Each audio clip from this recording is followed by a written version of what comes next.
Pour la première fois que j'ai pris la parole en public, et je m'en souviens comme si c'était hier, j'ai pleuré.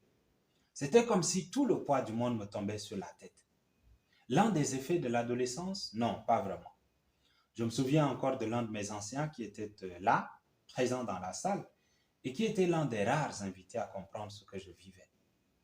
Tête baissée, devant mon auditoire, il fallait voir comment je transpirais à grosses gouttes. Fixer les gens droit dans les yeux? Non, tout sauf ça. Je n'avais encore rien dit, mais ce que je traversais était insupportable. Le cœur qui voulait subitement quitter ma poitrine, mes mains qui devenaient moites à mesure que je faisais l'effort de murmurer quelque chose, le sang qui pompait et irriguait mon corps de partout, mes joues qui chauffaient, mes jambes qui tremblaient comme des feuilles de papier, et mes paupières alors qui se dilataient. C'était la merde, quoi. C'était à Guelending, au Tchad, que j'avais eu la peur de ma vie en matière d'art oratoire il y a quelques années. Mais aujourd'hui, je dois bien avouer que je me débrouille plutôt pas mal. Et c'est peut-être la preuve que c'est toujours possible de travailler à devenir orateur, quelles que soient les craintes et défauts. Je n'apprends pas aux gens comment effacer tout ce qui les terrorise. Non, c'est impossible d'y arriver car la peur, par exemple, rend toujours humain. Je leur apprends plutôt à ces gens que je rencontre ici ou là, un peu partout, là où je vais en Afrique, à être plus en accord avec eux-mêmes, malgré leurs faiblesses, malgré leurs doutes, malgré leurs incertitudes, malgré leurs craintes. Je leur apprends à essayer de dominer le trac, qui est bien souvent une donnée culturelle et ou traditionnelle, ce que nous ignorons le plus souvent. Je ne cesse jamais de leur répéter que l'art oratoire donne du pouvoir. Il donne du pouvoir à ceux qui savent s'en servir.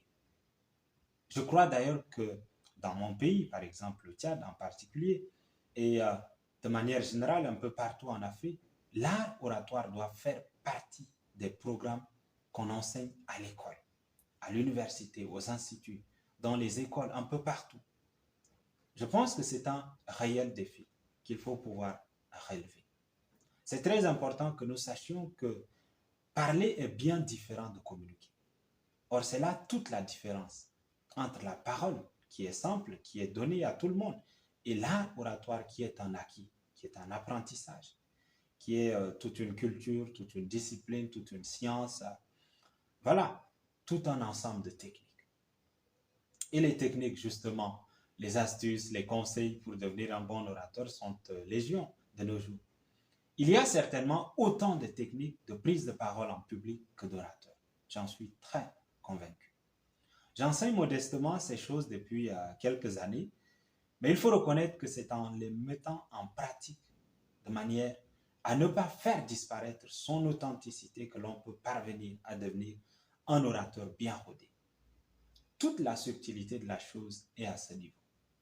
Il faut toujours faire des alliages entre la préparation et l'improvisation, la technique et le don, l'éloquence et le charisme, le personnage et la personne, l'acteur et l'orateur, les mots et les gestes, la voix et le silence, le regard et la distance, etc.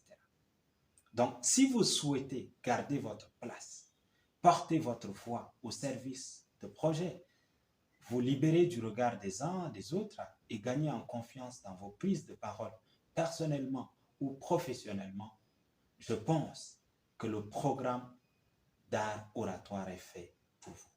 Vous devez vous lancer, quel que soit votre domaine de prédilection. L'art oratoire ne peut pas vous laisser indifférent. Que vous soyez ingénieur, que vous soyez étudiant, que vous soyez élève, enseignant, homme ou femme politique, leader, que vous soyez entrepreneur, porteur de projet, l'art oratoire va vous mettre au défi tôt ou tard. Vous allez faire face à une ou plusieurs prises de parole en public. Mais vous n'allez quand même pas attendre la veille d'une certaine prise de parole en public avant de vous préparer. C'est maintenant ou jamais qu'il faut saisir l'occasion de pouvoir se former ou bien se faire former en matière de prise de parole en public. C'est crucial, c'est incontournable, c'est important. Il ne faut pas avoir le complexe d'apprendre. c'est toujours le moment d'apprendre. Lorsque l'on a le souffle de vie, lorsque l'on vit encore. C'était Don Hébert, je vous aime tellement, c'est un peu mon petit témoignage. Je viens de là, je viens de très très loin,